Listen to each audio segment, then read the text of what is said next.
ಮುಖ್ಯಮಂತ್ರಿ ಬಿಎಸ್ ಯಡಿಯೂರಪ್ಪ ಮತ್ತು ಹಿರಿಯ ಸಚಿವ ಕೆಎಸ್ ಈಶ್ವರಪ್ಪ ನಡುವಿನ ಭಿನ್ನಾಭಿಪ್ರಾಯಗಳು ಬಗೆಹರಿದಿದೆ. ಪಕ್ಷದ ಹಿರಿಯರು ಗೊಂದಲ ನಿವಾರಿಸಿದ್ದು ರಾಜ್ಯದ ಆಡಳಿತ ಸುಭದ್ರವಾಗಿ ಮುನ್ನಡೆಯಲಿದೆ ಎಂದು ಬಿಜೆಪಿ ರಾಷ್ಟ್ರೀಯ ಪ್ರಧಾನ ಕಾರ್ಯದರ್ಶಿ ಮತ್ತು ಕರ್ನಾಟಕ ರಾಜ್ಯ ಉಸ್ತುವಾರಿ ಅರುಣ್ ಸಿಂಗ್ ಅವರು ಹೇಳಿದ್ದಾರೆ. ಮಂಗಳೂರಿಗೆ ಆಗಮಿಸಿದ ಅವರು ಮಂಗಳೂರು ಅಂತಾರಾಷ್ಟ್ರೀಯ ವಿಮಾನ ನಿಲ್ದಾಣದಲ್ಲಿ ಸುದ್ದಿಗಾರರೊಂದಿಗೆ ಮಾತನಾಡಿದರು. ಈಶ್ವರಪ್ಪನವರು ಪಕ್ಷದ ಹಿರಿಯ ನಾಯಕರು. ಅವರು ಪಕ್ಷದ ಅಧ್ಯಕ್ಷರಾಗಿಯೂ ಪಕ್ಷವನ್ನ ಬಲಪಡಿಸಿದ್ದಾರೆ. ತಾನು ಅವರೊಂದಿಗೆ ಮಾತುಕತೆ ನಡೆಸಿದ್ದೇನೆ. ಗೊಂದಲ ಬಗೆಹರಿದಿದ್ದು ಇಬ್ಬರು ನಾಯಕರು ಒಂದಾಗಿದ್ದಾರೆ. ಪಕ್ಷದಲ್ಲಿ ಯಾವುದೇ ಭಿನ್ನಾಭಿಪ್ರಾಯಗಳು ಇಲ್ಲ ಎಂದು ಸ್ಪಷ್ಟಪಡಿಸಿದ್ರು.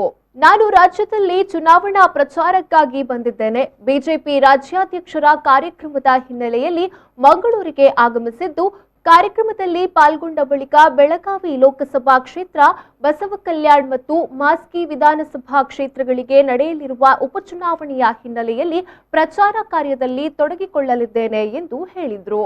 ರಾಜ್ಯದಲ್ಲಿ ಬಿಎಸ್ ಯಡಿಯೂರಪ್ಪನವರ ನೇತೃತ್ವದಲ್ಲಿ ಅಭಿವೃದ್ಧಿ ಕಾರ್ಯಗಳು ನಡೆದಿವೆ. ಜನತೆ ಇದನ್ನ ಗುರುತಿಸಿದ್ದಾರೆ. ಚುನಾವಣೆಗೆ ಗೆಲ್ಲಲು ಕಾಂಗ್ರೆಸ್ ಇನ್ನಿಲ್ಲದ ಕಸರತ್ತು ನಡೆಸ್ತಾ ಇದೆ. ಆದರೆ ಅವರ ಯಾವ ಪಿತೂರಿಯೂ ನಡೆಯದು. ಕಾಂಗ್ರೆಸ್ ಉಪಚುನಾವಣೆಯಲ್ಲಿ ಸೋಲುವುದು ಖಚಿತ ಎಂದು ಹೇಳಿದರು. ರಾಜ್ಯದಲ್ಲಿ ನಾಯಕತ್ವ ಬದಲಾವಣೆಯ ಬಗ್ಗೆ ಯತ್ನಾಳ್ ಹೇಳಿಕೆ ಕುರಿತ ಪ್ರಶ್ನೆಗೆ ಅರುಣ್ ಸಿಂಗ್ ಅವರು ಉತ್ತರಿಸಲು ನಿರಾಕರಿಸಿದರು.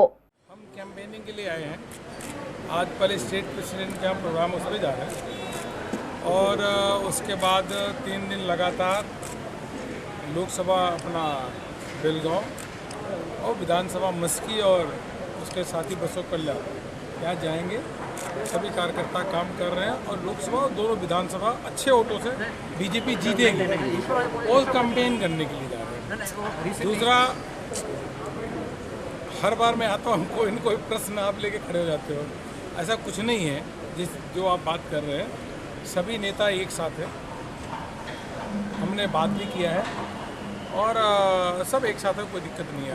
ईश्वरप्पा लेटर तो वो सीरियस है ना, इसीलिए नहीं ईश्वरप्पा जी का जो लेटर है, ईश्वरप्पा जी बहुत सीनियर व्यक्ति है, इज वेरी सीनियर पर्सन और पार्टी के स्टेट के प्रेसिडेंट भी रहे हैं, डिप्टी सीएम भी रहे हैं, तो मेरी उनसे बात हो गई है, कोई दिक्कत नहीं है।